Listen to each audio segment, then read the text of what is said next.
say the things that he had done. He was the leading farmer. He was the leading singer. He was the leading intellectual. He was the leading husband. And he was the leading everything. We had monsterized our leaders, and they became immune from any kind of advice. Meanwhile, the African was suffering. The African woman who thought that upon attainment of political independence, she would now deliver in a decent hospital, was still the victim of a village midwife. The African woman was suffering. The African woman who thought that they would now get water in a tap in their homes was still running 5 kilometers away to get water. Meanwhile, our monster leaders were laundering their clothes in France and in Paris. The African woman who thought that they would go to Kariakoo market here in Dar es Salaam or Owino market in Kampala, Uganda, and get all the goodies could not get them because meanwhile, the Minister for Agriculture had agreed that bad seed be supplied, and meanwhile, we were getting mangoes from Europe. The African woman who thought that they could have food on the table could not have food on the table. We had killed all our sugar industries that we may have sugar from Brazil and Mexico. And the African youth was no different. The African youth who thought that upon realization of independence, there would be occasion for them to get employment was now being humiliated at the embassies of the United States of America as he struggled to get the almighty green card. The young African who thought that liberation would bring something new was now struggling at the United Kingdom embassy, filling a document that is 50 pages long, being asked who their great-great-grandfathers were and what enterprise they were engaged in. And they could not stop there. They went to the Australian embassy and to the French embassy, and the treatment was the same. The African youth was being treated like a leper, like a pariah, like a subhuman being. And they were asking, for what purpose did we gain this thing called independence? And those who are not humiliated in Gambia, in Nigeria, in Niger, were crossing the Red Sea, swimming across the Mediterranean to go to Italy so that they may be enslaved anew. Meanwhile, the African leader was busy looting from their countries and buying mansions in Paris and in London and in Florida, and driving private jets and helicopters and being addressed as their excellencies and honorables instead of being addressed properly as horribles.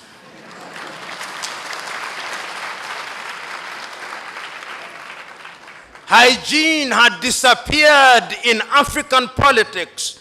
And what had started happening is that a new generation of African leaders who were dissatisfied started emerging.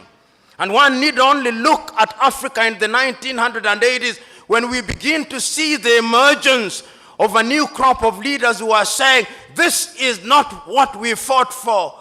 And I can remember so very vividly Ethiopia's Meles Zenawi in 1984 abandoning his medical studies and pursuing the Deg regime of Mengistu Haile Mariam, and he removed Haile Mariam.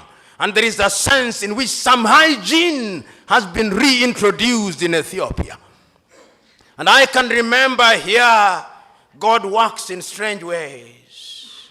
Idi Amin made the mortal mistake of assuming that Tanzania and Mwalimu Julius Nyerere could be poked without consequence. He tried, and he died regretting it.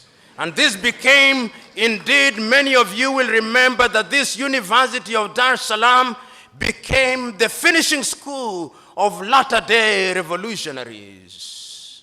John Garang de Mabior was here.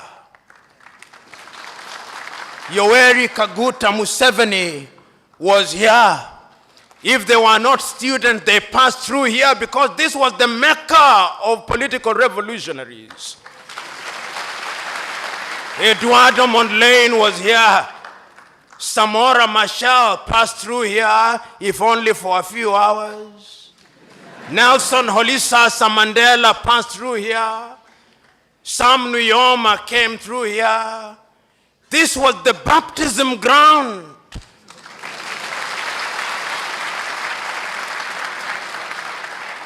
And the high priest was Mwalimu Julius Kambarage Nyerere.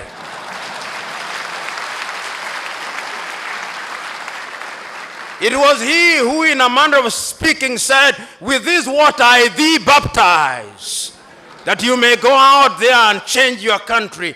And Yoweri Kaguta Museveni went out into Uganda, and there is a sense, whether you like it or not, in which some hygiene was introduced in that country.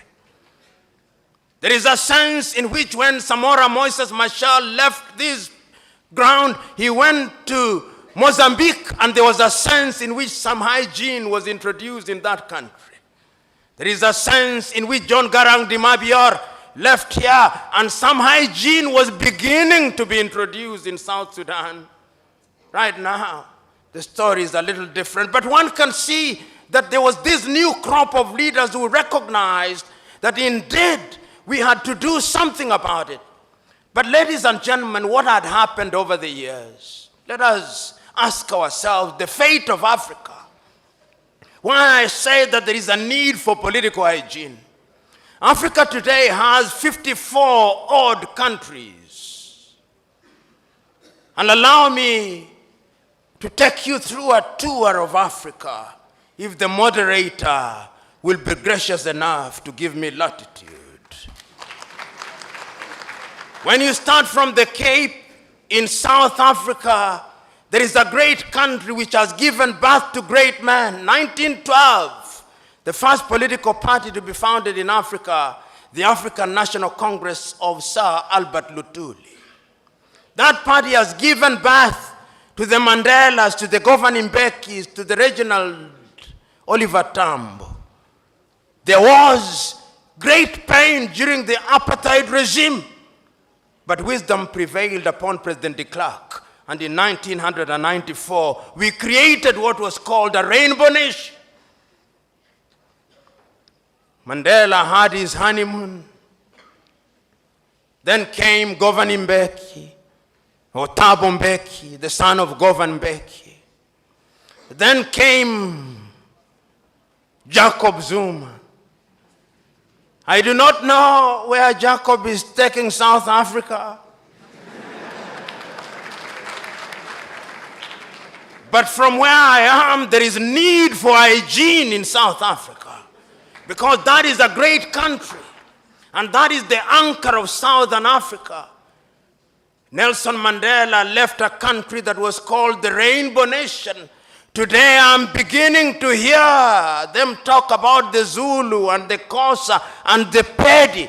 It is your own Mwalimu Julius Kambarage Nyerere who says, katika karne ya 21 mnasema tupande basi la makabila, hiyo ni ujinga na upumbavu.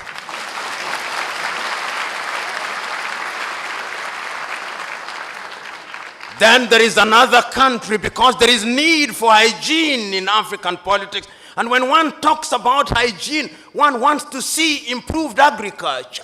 One wants to see improved infrastructure. One wants to see improved education. One wants to see that the quality of the life of our women and children is improved. And you go to Namibia, there is a sense in which there is some hygiene there. If only the land question could be solved, that would be a country that is worthy, is moving in the right direction. One can begin to see that. Then you move to Angola, that unfortunate land of Agostinho Neto, and you will remember Holden Roberto and Jonas Malheiro Savimbi. There is a sense in which that country was traumatized. I'm happy to note that President Dos Santos now says he's going to retire in 2018. My only concern is that he is sick now, and he is seeking treatment in Madrid, Spain. Why don't they have a good hospital in Luanda, Angola? After you've been a president for 20 years, you are going to another civilization to treat you. There is a sense in which there was lack of hygiene. Then you go to Botswana, that great country. In 1966, Botswana was a backwater country with nothing but courtesy of an individual who knew that hygiene depended and required that you improve the quality of people's lives. Sir Seretse Khama. And you know, when you have hygiene, even the politics becomes hygienic. And you realize that politics is not a life and death issue. That politics is a question of the competition of ideas. I've just read a Tanzanian newspaper here which I thought was very insightful. Siasa ni kupambanisha hoja sio vioja. And there is beauty in that. And Nyerere put it even better in much more eloquent Kiswahili than I can master. He said, kwanza tutambue ya kwamba ikulu ni mahali patakatifu. But I'm still talking about Botswana, Seretse Khama, Ketumile Masire, Festus Mohai, and Ian Khama. They now know that politics is not life and death. That is a country where there is hygiene. For those who are Afro-pessimists, who think that nothing is happening in Africa, something is happening. They are monsters, but they are also angels. But did they not exist like that even in the heavens? Lucifer alongside Michael and Gabriel? It would appear that as it is in heaven, so it is on earth. And if you go to Mozambique, you can also begin to see that there is a problem there, but there is an attempt at hygiene. You go to Zambia, that is another country, Kenneth David Kaunda. On the day that he left office, Kenneth David Kaunda had only $8,000 in his account. If you ask your typical African Tanzanian councillor today, before Magufuli came in, that was pocket change. After 24 years in power, $8,000 only. Those are people who love their country and sacrifice. There is a need for hygiene in Zambia. It is the only country in the world that I know where when an opposition leader blocks a motorcade, it does not become the offense of obstruction, it becomes the offense of treason. Unprecedented in the world. Hygiene is necessary in that country. And I look forward to hygiene being introduced. Then one comes to Tanzania.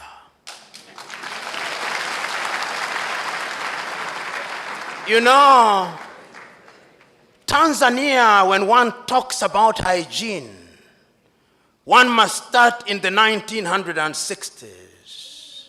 One must remember the Arusha Declaration and the nobility of the intentions of Mwalimu Julius Kambarage Nyerere. And that is why many of you may not know, but at one time it was suggested that he be made a saint of the Catholic Church. And the reason was very simple. This was a man who had ideas. This was a man who had clarity of thought. This was a man who could see the future almost with the exactitude of a Jewish prophet. This was a man who had the humility, almost like the humility of the carpenter of Nazareth. This was a man who loved his country. He made mistakes, and when he made them, he realized and corrected them. That is his greatness. Is it not Saint Just who said that nobody can rule guiltlessly? This is a man who found 120 plus ethnic groups and welded them into one nation, so that Tanzanians speak with one voice. You know, if you look at Tanzania and you ask your typical Tanzanian, what was the ethnic extraction of President Kambarage Nyerere? They do not know and they do not care. If you ask Tanzanians what was the ethnic extraction of the second president of Tanzania, Mzee Ali Hassan Mwinyi, the Tanzanians do not know and they do not care because it does not matter.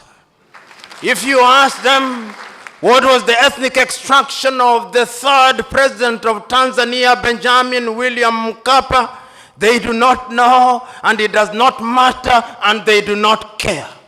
And if you ask Tanzania what was the ethnic extraction of your fourth president, Jakaya Mrisho Kikwete, they do not know and they do not care. And if you ask them what is the extraction of your fifth president, John Pombe Magufuli, they do not know and they do not care. They only know that he's a bulldozer.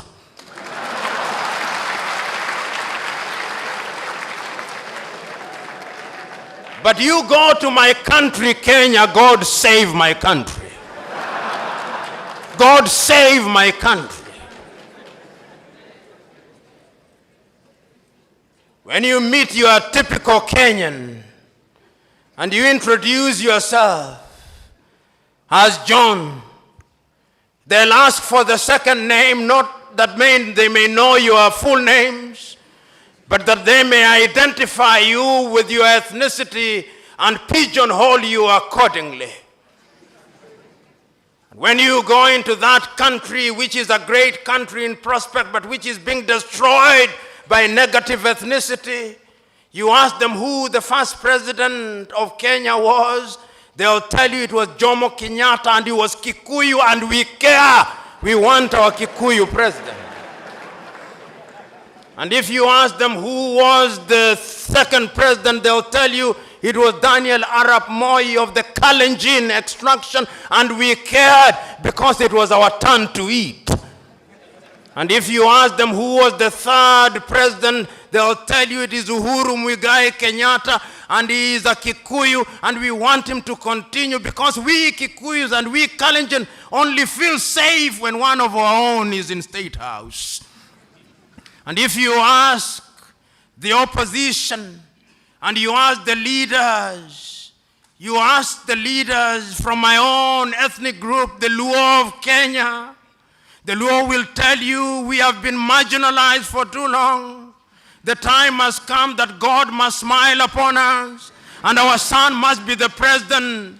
And if you ask the Luhyas, they'll say the same thing. That is the tragedy of gigantic proportions.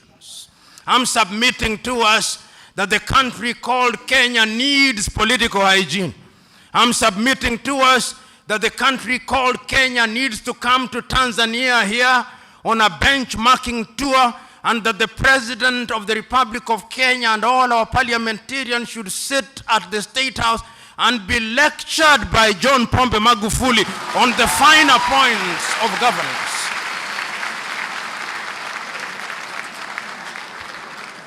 Of course, Mzee Warioba will be there, and other stalwarts will be there. Salim Ahmed Salim will be there. Great Tanzanians will be there.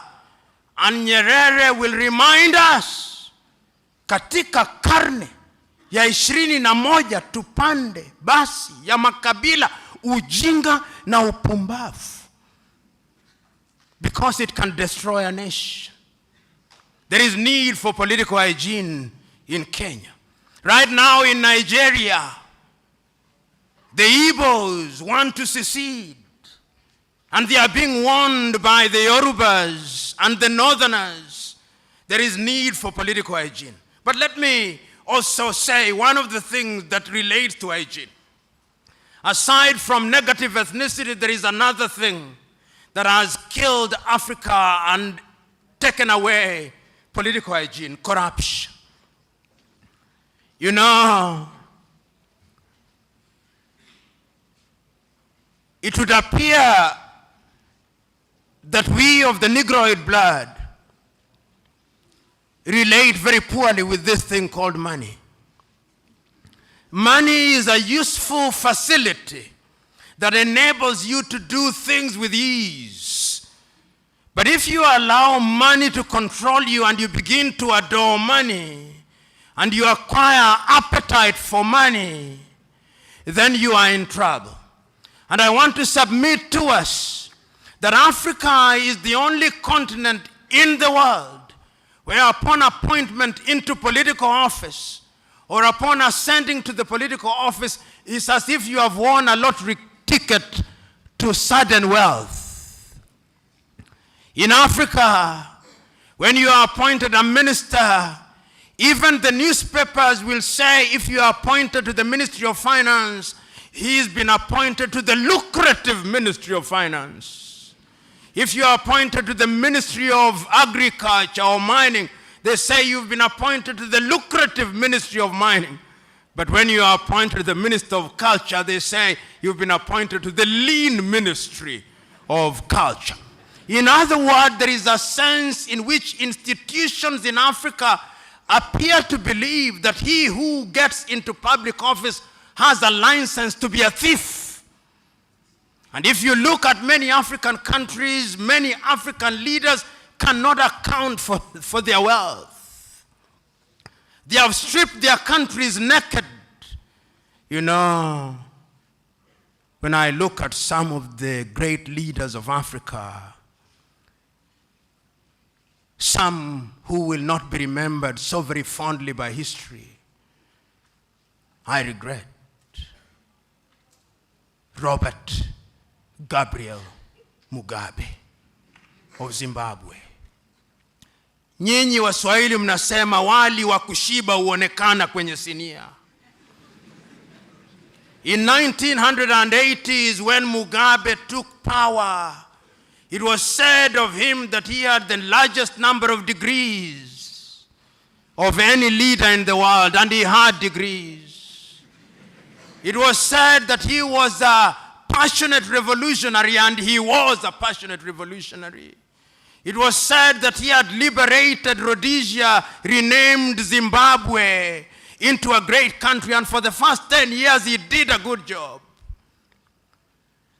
Then something happened. Different commentators have different ways of saying. Some of them say that Sally died and he married Grace and it has never been the same again. I do not know. Some of them said that he became a prisoner of some of his comrades. I do not know. But the only thing that I know is that all the historical dividends he had accumulated have now been squandered. Why? They have been squandered because Robert Gabriel Mugabe now presides over a country where there is 90% unemployment. Robert Gabriel Mugabe now presides over a country which does not have a currency but has a central bank. This is unprecedented in the history of modern civilization. I'm submitting to us that corruption has been at the very heart of the destruction of Africa. That is why we do not have roads. That is why we do not have good hospitals. That is why we cannot feed ourselves in Kenya today. We and Ethiopia, we are importing maize from Mexico. In Liberia, they're importing chicken from Brazil. And in many countries, we cannot even feed ourselves. We do not make our own medicine. Medicine is made as generics in India. We do not even produce our own seeds to plant our fields. They are being made by Syngenta and Monsanto. We do not produce anything because of corruption. But there is a sense in which one can begin to see some hygiene.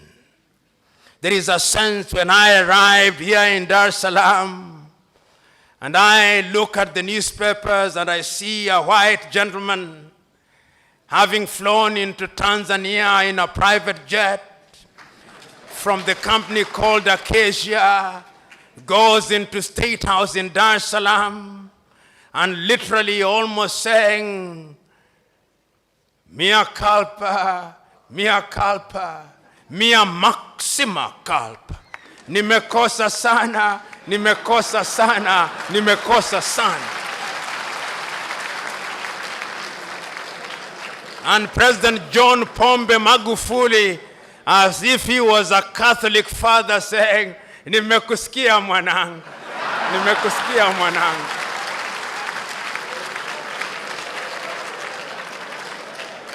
Tutakuhurumia lakini kwa masharti. Na masharti ni ya kwamba lazima ulipe ulizozipora. I felt told that there is an African leader who can stand up to international pirates who for 20 years have deprived Tanzania of taxes that would have gone to schools, taxes that would have gone to the health sector, taxes that would have gone to infrastructure, taxes that would have gone into agriculture. John Pombe Magufuli is a breath of fresh air. I know that there are some Tanzanians who may think that he's disrupting their agenda. John Pombe Magufuli disrupt their agenda. For if you come into a country and you find a patient suffering from cancer, you've got to subject them to chemotherapy. And when you administer chemotherapy, the hair will fall out a little. There will be some pain. That pain is necessary because there is no gain without pain. I'm not a Jewish prophet nor related to one. I'm not a member of CCM. But if John Pombe Magufuli continues on this trajectory and has a second term, in the next 10 years, Tanzania will be one of the largest economies in this country.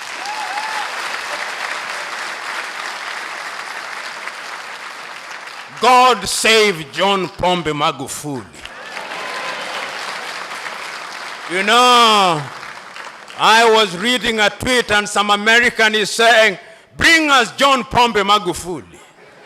And I was in Kenya and I said at one time that we need to Magulify Kenya.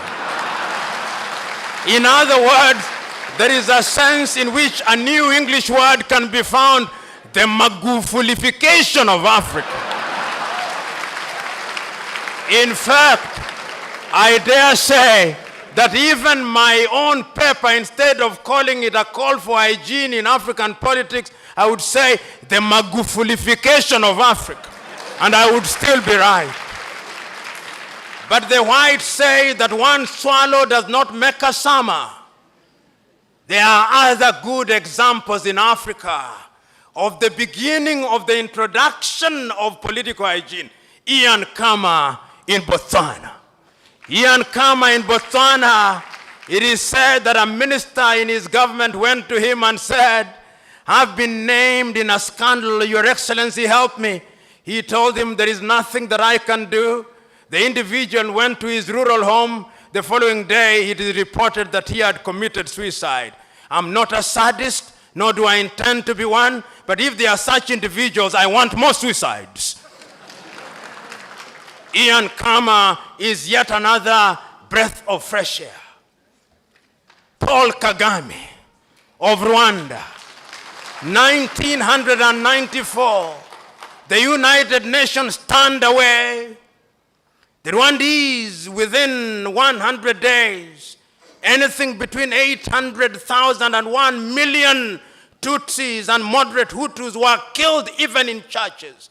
Then there came a tall, lanky man, Paul Kagame, and his comrades in arms. I was there 2 days ago, and one of the best drives out of any airport in the world is to be found in Kigali, in Rwanda. And you can see, so that those who thought that Africans cannot do it, our color is innocent. The Negroid, the dark color is innocent. It is not in our DNA. No. What happens is that there are some within our ranks who are errant, who must be punished. One can go on and on, but even my own good friend Yoweri Kaguta Museveni found a dilapidated Uganda. And even if you say that Yoweri has now stayed a little longer, there is a sense in which history will remember him fondly. One can go on and on, but one must also remember that lunch must be served. And if one remembers that lunch must be served, one must also remember that there is the law of diminishing returns. And one must also remember that one must now grow to their conclusion, even as they are talking about a call for political hygiene. So I'm submitting to us this morning that Africa can be great and Africa must be great. But Africa will only be great if we Africans do that which is good and right. The great Indian nationalist Chakravarti Rajagopalachari said that when politics stumbles, the country pays. So the first thing that we must do is to introduce hygiene in our politics. And now that I'm in Tanzania, the first thing that we must do is to Magufulify our politics. I know that there is a Kiswahili saying, mgema kisifiwa tembo litia maji, and I'm conscious that one of the names of President Magufuli is Pombe. But I have no doubt that President Magufuli will remain on the right course. As you say here in Tanzania, atabaki kwenye njia kuu hata chepua. I'm suggesting to us that we introduce hygiene in our politics, which means, and Mzee Warieba will remember when we were talking about the Constitution, Africans must begin looking at their Constitution, and they must be constitutions which address the African environment. You know, there was a time after the fall of the Berlin Wall when European powers from London, Paris, Madrid, and Washington told us that democracy is equals to multi-party politics. Democracy equals to this. I now hold the view that while plurality is a good thing, a constitutional review gives us an opportunity to come up with homegrown solutions.